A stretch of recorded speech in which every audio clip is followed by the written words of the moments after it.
UPSC. ಇಲ್ಲಿ ಸುಮಾರು 14 lakh ಅಭ್ಯರ್ಥಿಗಳಲ್ಲಿ select ಆಗೋದು ಕೇವಲ 1,000 ಜನ ಮಾತ್ರ. ಆದರೂ ಪ್ರತಿ ವರ್ಷ ಈ ಎಕ್ಸಾಮ್ ಬರೆಯೋ ಆಸ್ಪಿರೆಂಟ್ಗಳ ಸಂಖ್ಯೆ ಹೆಚ್ಚಾಗ್ತಾನೆ ಇದೆ. ಈ UPSC ಒಂದು ಗೇಮ್ ಇದ್ದಂಗೆ. ಇಲ್ಲಿ ವಿನ್ ಆಗಬೇಕು ಅಂದ್ರೆ ನೀವು ಪ್ಯಾಟರ್ನ್ಸ್ ಅರ್ಥ ಮಾಡ್ಕೋಬೇಕಾಗುತ್ತೆ, ಕಂಠಪಾಠ ಮಾಡಬೇಕಾಗುತ್ತೆ, ಸ್ಟ್ರಾಟಜೀಸ್ ಮಾಡಬೇಕಾಗುತ್ತೆ, ನಿದ್ದೆಗೆಡಬೇಕಾಗುತ್ತೆ, ಫ್ಯಾಮಿಲಿ, ಫ್ರೆಂಡ್ಸ್ ಎಲ್ಲದನ್ನೂ ಬಿಡಬೇಕಾಗುತ್ತೆ. ಯಾಕಂದ್ರೆ ನಿಮ್ ಸುತ್ತಮುತ್ತ ಎಲ್ಲರೂ ನಿಮಗೆ ಹೇಳ್ತಾ ಇದ್ರು ಇದು ಲಕ್ ಇರೋ ಗೇಮ್ ಅಲ್ಲ, ಹಾರ್ಡ್ ವರ್ಕ್ ಇರೋ ಗೇಮ್ ಅಂತ. ಅಂಡ್ ಅದೆಷ್ಟೇ ಹಾರ್ಡ್ ವರ್ಕ್ ಮಾಡಿದ್ರೂ ನಿಮ್ಮ ಕೈಯಲ್ಲಿ ಗೆಲ್ಲೋಕ್ಕಾಗಿಲ್ಲ. ಸೊ ಇದೆಲ್ಲದರಿಂದ ಒಂದು ಪ್ರಶ್ನೆ ಉಂಟಾಗುತ್ತೆ, ಇದು ನಿಜವಾಗ್ಲೂ ಹಾರ್ಡ್ ವರ್ಕ್ನ ಗೇಮ್ ಆಗಿದ್ರೆ ನೀವು ಸೋತಿದ್ದು ಹೇಗೆ?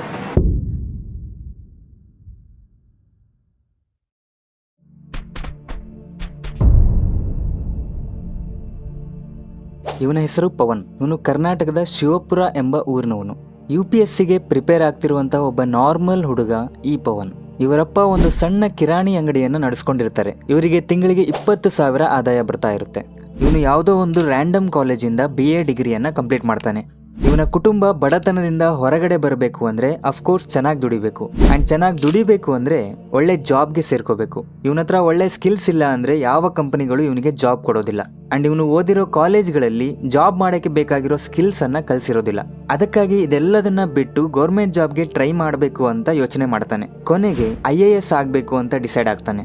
IAS ಆದ್ರೆ ಸಿಗುವಂತಹ ಫೆಸಿಲಿಟೀಸ್, ತನಗೆ ಸಿಗುವಂತಹ ರೆಸ್ಪೆಕ್ಟ್ ಎಲ್ಲದನ್ನ ಯೋಚನೆ ಮಾಡಿ ಈ ಡಿಸಿಷನ್ ನ ತಗೊಂತಾನೆ. UPSC ಪರೀಕ್ಷೆಯನ್ನ ಕ್ಲಿಯರ್ ಮಾಡ್ದ ಆತ IAS ಅಥವಾ IPS ಅಧಿಕಾರಿ ಆದ ಅನ್ಕೊಡ್ರಿ. ಹಿ ವಿಲ್ ಬಿ ದ ಯುವರಾಜ ಆಫ್ ದ್ಯಾಟ್ ಸಿಟಿ, ದ್ಯಾಟ್ ಜಿಲ್ಲಾ, ದ್ಯಾಟ್ ಸ್ಟೇಟ್. ಆ ರಾಜ್ಯದ ಯುವರಾಜ ಅಥವಾ ಯುವ ರಾಣಿಯರ ತರ ಇರ್ತಾರೆ ಇವರು. ತುಂಬಾ ಬಡತನದಿಂದ ಬಂದಿದ್ರೆ ಪೂರ್ ಫ್ಯಾಮಿಲಿ ಡೈರೆಕ್ಟ್ VVIP ಹೋಗ್ಬಿಡ್ತೀರಿ. ಈಗ IAS ನ ಕನಸಿಟ್ಕೊಂಡು ಬೆಂಗಳೂರಿನ ಜಯನಗರಕ್ಕೆ ಬರ್ತಾನೆ.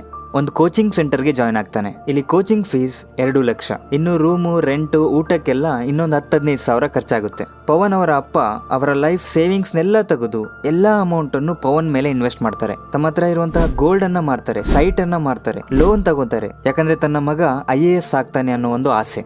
ಈಗ ಪವನ್ ಹತ್ರ UPSCಯ 6 ಅಟೆಂಪ್ಟ್ಸ್ ಇದಾವೆ. ಮೊದಲನೇ ವರ್ಷ ಕಷ್ಟಪಟ್ಟು ತಯಾರಿ ನಡೆಸ್ತಾನೆ. ಫಸ್ಟ್ ಟೈಮ್ UPSC ಎಕ್ಸಾಮ್ನ ಅಟೆಂಡ್ ಆಗ್ತಾನೆ. ತನ್ನ ಫಸ್ಟ್ ಅಟೆಂಪ್ಟ್ ನಲ್ಲಿ ಅವನ ಪ್ರಿಲಿಮ್ಸ್ನು ಕ್ಲಿಯರ್ ಆಗೋದಿಲ್ಲ.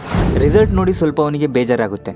ಆದ್ರೆ 6 ಅಟೆಂಪ್ಟ್ಗಳಲ್ಲಿ ಕೇವಲ 1 ಅಟೆಂಪ್ಟ್ ಮಾತ್ರ ಮಿಸ್ ಆಗಿದೆ. ಈಗ ಅವನ ಹತ್ರ ಇನ್ನೂ 5 ಅಟೆಂಪ್ಟ್ಸ್ ಬಾಕಿ ಇದಾವೆ.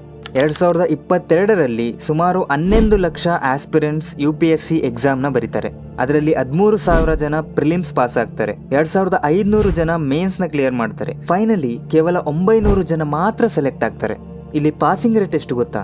ಕೇವಲ 0.08%. ದ್ಯಾಟ್ಸ್ ವೈ UPSC ಎಕ್ಸಾಮ್ ಪ್ರಪಂಚದಲ್ಲಿನೇ ಹಾರ್ಡೆಸ್ಟ್ ಎಕ್ಸಾಮ್ನಲ್ಲಿ ಒಂದಾಗಿದೆ. ಇದರ ಸಿಲೆಬಸ್ ಸಮುದ್ರ ಇದ್ದಂಗೆ. ನೀವೆಷ್ಟೇ ಓದಿದ್ರೂ ಇನ್ನೂ ಏನೋ ಉಳ್ಕೊಂಡಿರುತ್ತೆ. ಅದಕ್ಕೆ UPSC ಆಸ್ಪಿರೆಂಟ್ಸ್ ಎಲ್ಲರೂ ದಿನಕ್ಕೆ 14-15 ಗಂಟೆ ಓದ್ತಾ ಇರ್ತಾರೆ. ಬೆಳಗ್ಗೆ ಸ್ಟಾರ್ಟ್ ಆಯಿತು ಅಂದರೆ Hindu news paper, coaching, library, ಇದೇ ಅವರ ಜೀವನ.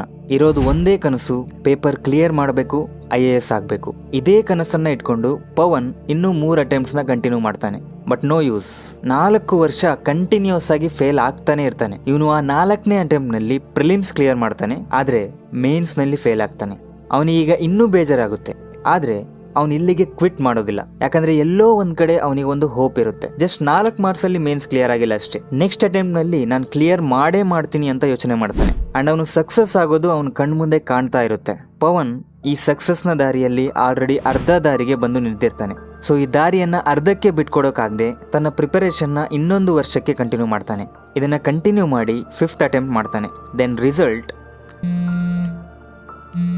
ಹಲೋ ಪವನ್, ರಿಸಲ್ಟ್ ಏನಾಯ್ತು? ಅಪ್ಪ ಮೇನ್ಸ್ ಕ್ಲಿಯರ್ ಆಯಿತು, ಆದರೆ ಇಂಟರ್ವ್ಯೂನಲ್ಲಿ ಮಿಸ್ ಆಯಿತು. ಈಗ ಪವನ್ಗೆ 28 ವರ್ಷ ಏಜ್ ಆಗಿರುತ್ತೆ. ಡಿಗ್ರಿ ಕಂಪ್ಲೀಟ್ ಆದಾಗಿಂದ ಹಿಡಿದು ತನ್ನ ಜೀವನದ 6 ವರ್ಷ ಬರೀ UPSC ಎಕ್ಸಾಮ್ಗೋಸ್ಕರ ಮೀಸಲಿಡ್ತಾನೆ. ಈ 6 ವರ್ಷದಲ್ಲಿ ಅವನು ಬೇರೆ ಯಾವ್ದಾದ್ರೂ ಸ್ಕಿಲ್ ಕಲಿಬೋದಿತ್ತು. ಒಳ್ಳೆ ಜಾಬ್ಗೆ ಜಾಯ್ನ್ ಆಗಿ ಒಂದೊಳ್ಳೆ ಪೊಸಿಷನ್ಗೆ ಬರ್ಬೋದಿತ್ತು. ಯಾಕಂದ್ರೆ ಲೈಫಲ್ಲಿ ಕೇವಲ ಒಂದೇ ಕೆರಿಯರ್ ಆಪ್ಷನ್ ಇರೋದಿಲ್ಲ, ಹಲವಾರು ಆಪ್ಷನ್ಸ್ ನಮ್ಮ ಕಣ್ಣು ಮುಂದೆ ಸಿಗ್ತವೆ. ಆದ್ರೆ ಪವನ್ ಮಾತ್ರ ಇದೆಲ್ಲ ಆಪ್ಷನ್ಸ್ ನ ಬಿಟ್ಟು IAS ಆಗ್ಬೇಕು ಅಂತ ಪಣ ತೊಟ್ಟು ತನ್ನ ಕೊನೆಯ ಅಟೆಂಪ್ಟ್ ಮಾಡ್ತಾನೆ. ಅಂಡ್ ಈ ಕೊನೆಯ ಅಟೆಂಪ್ಟ್ ಆದಮೇಲೆ ಫೈನಲಿ ಅವನ ಲಾಸ್ಟ್ ಅಟೆಂಪ್ಟ್ನ ರಿಸಲ್ಟ್ ಬರುತ್ತೆ. ಹಲೋ ಪವನ್, ರಿಸಲ್ಟ್ ಬಂತಲ್ಲಪ್ಪ, ಈಗೇನಾಯಿತು? ಅಪ್ಪ ಈ ಸಲ ನಾನು ಎಕ್ಸಾಮ್ನ